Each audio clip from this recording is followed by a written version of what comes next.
అందుకు వారు పుట్టినిల్లు. ఉదారులలో ఉదారులు, పరమార్థ వితరణలో దాన కర్ణుని అవతారం, సారాలలో సారం ఈ సాయి. నస్వరమైన వాని యందు వారికి ప్రీతి లేదు. ఇక్కడ బాగా మనం గమనించవలసింది అంటే నస్వరమైన అశాశ్వతమైన విషయాలవచ్చు,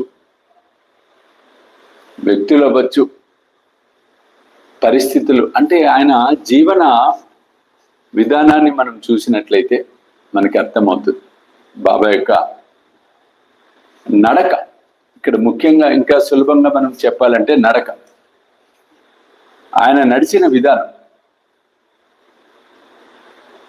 వారి మనోవృత్తి ఆత్మస్వరూపంలో లీనమై ఉంటుంది. పరమ ప్రాప్తి అందే వారి లక్ష్యం.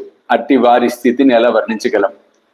ఐహిక విషయాలలో ఉత్కర్షాపకర్షలు లేక, పరలోక విషయాలలో హర్ష శోకాలకు చెలించక, వారి అంతఃకరణం అద్దం వల్లే నిర్మలంగా ఉంటుంది.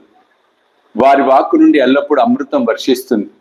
ధనికులు, పేదలు, దీనులు, బలహీనులు అందరి పట్ల వారి దృష్టి సమానం.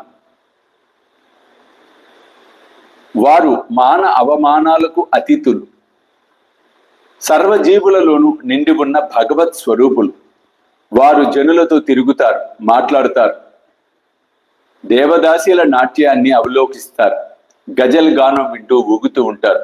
కానీ వారి సమాధి అవస్థ కించిత్తైనా భంగం కాదు. అల్లా నామం వారి ముద్ర.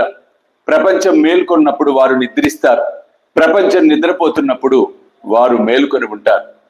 వారి అంతఃకరణ శాంత సముద్రం వంటిది. వారు ఏ ఆశ్రమానికి చెందిన వారు నిశ్చయంగా తెలియదు. ఆచార వ్యవహారాలు నియమాలను పాటించరు. కూర్చున్న చోటు నుండి చాలా వరకు కదలకపోయినా వారికి జరుగుతున్న వ్యవహారాలన్నీ తెలుస్తాయి. దర్బారులో వారు పైకి ఆర్భాటంగా కనిపిస్తూ అనేక విషయాల గురించి మాట్లాడటం నిత్యము జరిగేదైనా మౌనాన్ని వదిలిపెట్టరు. మసీదులో గోడ కానుకొని నిలబడతారు. ఉదయం, మధ్యాహ్నం లెండి తోటకో లేదా చావడికో వెళ్తారు. కానీ వారు అఖండ ఆత్మస్థితి అందే ఉంటారు. నేను ఏ జన్మలో, ఏ సమయంలో, ఏ సందర్భంలో ఏ తపం చేశానో ఎరుగను. సాయిబాబా నన్ను తమ ఒడిలోకి తీసుకున్నారు.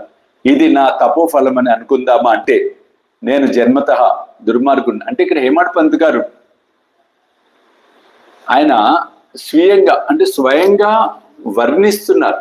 వాస్తవంగా చూసినట్లయితే ఆయన వర్ణిస్తూ ఉన్నారు.